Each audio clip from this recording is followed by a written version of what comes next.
4. Tonight, we're situated in the biggest little city in the world, Reno, Nevada, where the decks just keep being shuffled, the roulette wheel keeps spinning, and of course the dice keep rolling. And this week, 300 was the lucky number at least 11 times in the $150,000 Hilton Hotels Classic right here at the Reno Hilton Lanes. You know you're in big trouble. Yeah, well. Won't be the first time, Dad. Benoit was glaring at you during the Open to this one. He is not yet 40 years old, and he wanted us for sure to make mention of that. But he's close. Well, he's in the neighborhood. Yes. Really one of the outstanding pressure bowlers on the PBA National Tour. Comes up with a light hit and leaves the 2-8 on lane 29. Bob Benoit, who changed his entire game a few years ago, used to be a real straight player, went home, took a light ball and started working with this cupped wrist delivery and progressed and worked on it, made himself an outstanding bowler. And chatted with us prior to the telecast, told us that he has also been working once again on going a little straighter from time to time, so that he has a little more in his arsenal as he goes by the 2-pin, takes out the 8, and there's an open frame in the first. I thought that was going to dip in there for a minute, Dan. It looked like it was quivering near the edge. Butch Soper, who probably goes straighter than anybody on the telecast, has this little spin shot that never seems to hook early.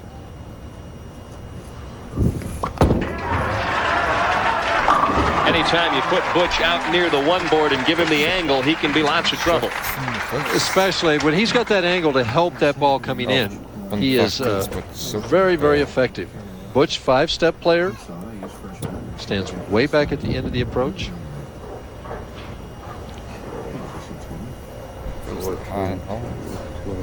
Very quick with the feet.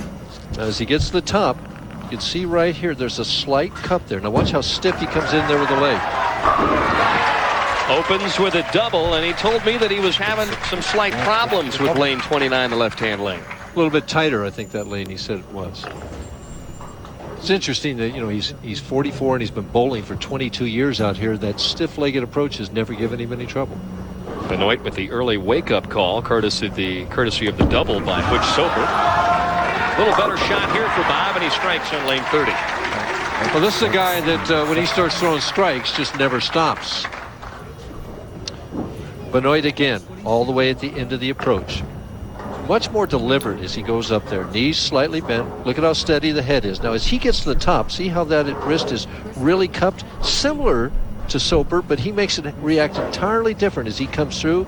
Good balance there at the end. Rolls that wrist right through the ball. It's like a palm ball, Dan.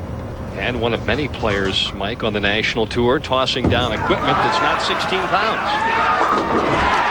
Yeah, he says there's a number of players out here going to that as he throws 2 in a row now to get right back in this match. Obvious advantage to throwing a little lighter sphere. Well, the advantage is that it's easier to get the speed, and he's throwing the ball at 16.1 miles per hour. Bellying it quite a bit. Soper again on the right-hand lane, so it's 3 straight strikes for Butch Soper. Nice fast start. That's what he's looking for.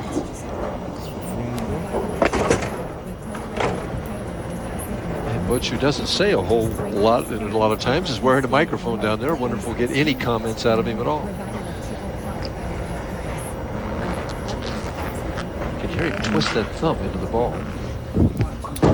Tight fit. Yeah, he has a real tight thumb, Dan.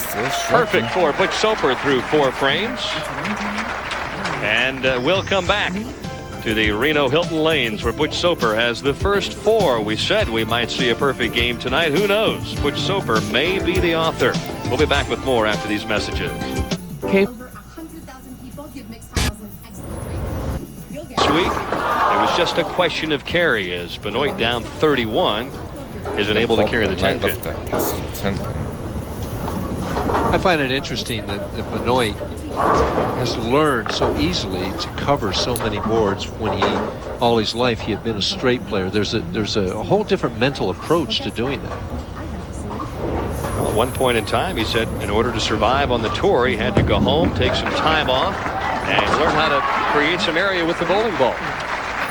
Well, obviously, that's one approach. I mean, Walter Ray has become a star by really throwing the ball straight.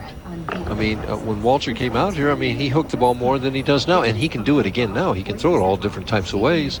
And we saw Norm Duke last week, who can hook it or throw it straight. I think that's where Benoit wants to get, kind of like what Duke can do right now. Walter Ray, though, a player that we have seen him excel on every single type of condition out here on the national tour. Benoit trying to play the oil line and does. Nice solid strike. But the question is, will he be able to come close to maintaining pace if Butch continues to throw strikes? Well, not if he continues to throw strikes, no. And at that speed, at that 15.7 miles per hour, you know, if he slows up a hair, it's big trouble. If he throws a little harder, I don't know whether it'll make it back. Butch is just going straight to the hole. Yeah, he's just going to label the pocket and take what he gets. See, when I was talking to Butch in practice, his only concern was if he pulled the ball slightly in a board, you know, to the four-board or something like that, that it would fade off and he'd leave the bucket.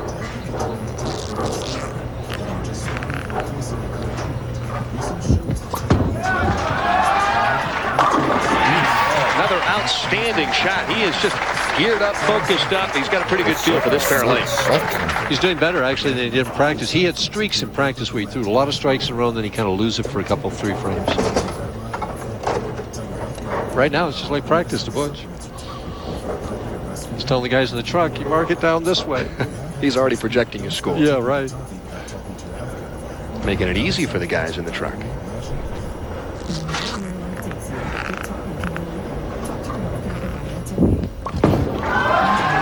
Right there.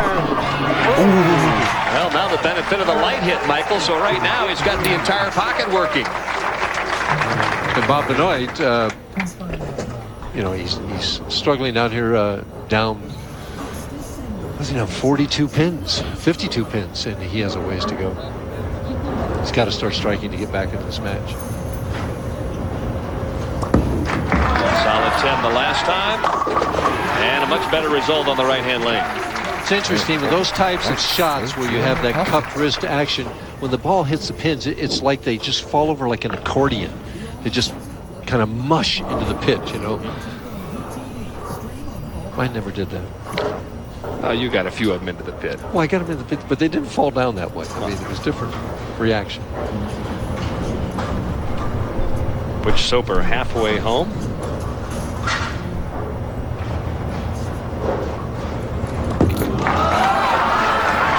One more. Yep. Got that 10 out that time, Dan. Got to be a bit of a helpless feeling, though, for Benoit. Things can change in a big hurry. It just takes one open frame. Of course, he was on the other side of a 300 game a few years ago, and that one was worth $100,000. Plus, it was in a title match.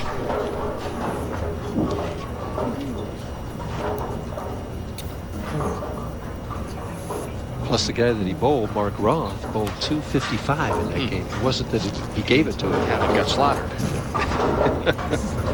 Sure, Mark remembers that one well. Soper again, high flush this time on lane 30, and the veteran from Lake Havasu City, Arizona, is really relaxed. He's cruising right now. Butch Soper straight to the hole. Right over the third board. That's exactly what he's looking at. He didn't know whether it was going to hold, but it did. And he kind of looking at it like this. He's saying, all right. Put it. And there it is, right there, 19.5. That one board belly. His ball speed's been impeccable. Soper continues the run. And a sigh of relief as he'll sit down in the chair and try and bring that heart rate somewhere back down near to normal. That'll be tough. But she's pretty calm. I mean, he really is calm. Did we dare mention, you know, that there's 10,000 if he throws 4 more in a row? I'm glad you did.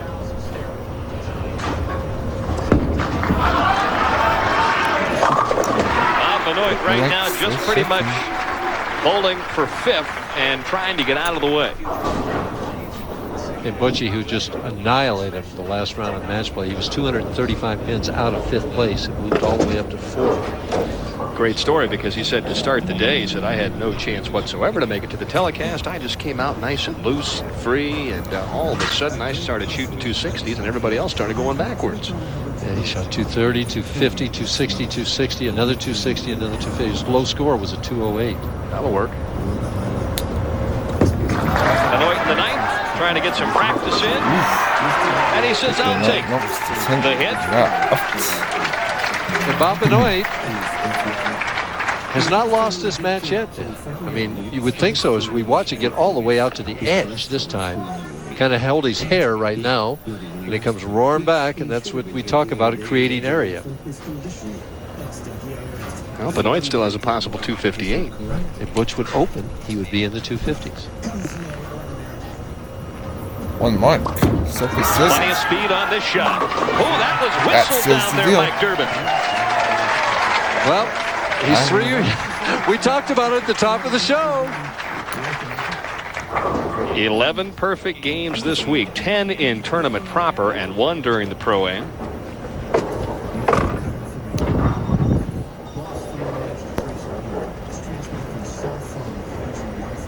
Now this was his, what he told us, the tougher of the 2 lanes for him. It was a little bit tighter, but I think he kept moving right with his feet. Came flying out of that shot. Butch Soper, 10 in a row. He's sinking 10,000 right now, Mike Durbin. And Butchie has bowled lots of 300 games in his career. It's not that he hasn't been in this position before. He's never done it on television before. 21 300 games. Said prior to the telecast that he'd like to say hello to all 77 of the shareholders that put him out on the national tour. I'm sure they're all very much interested in this opening match. If he gets to 10,000, do they get part of that? I'm going to say that's part of the action. With a high hit, But they still do that pretty short. final shot here on lane 29.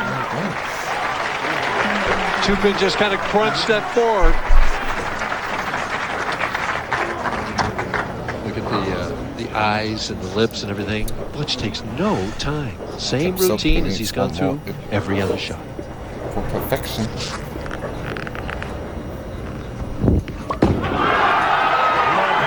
Oh! And Soper broke it. He got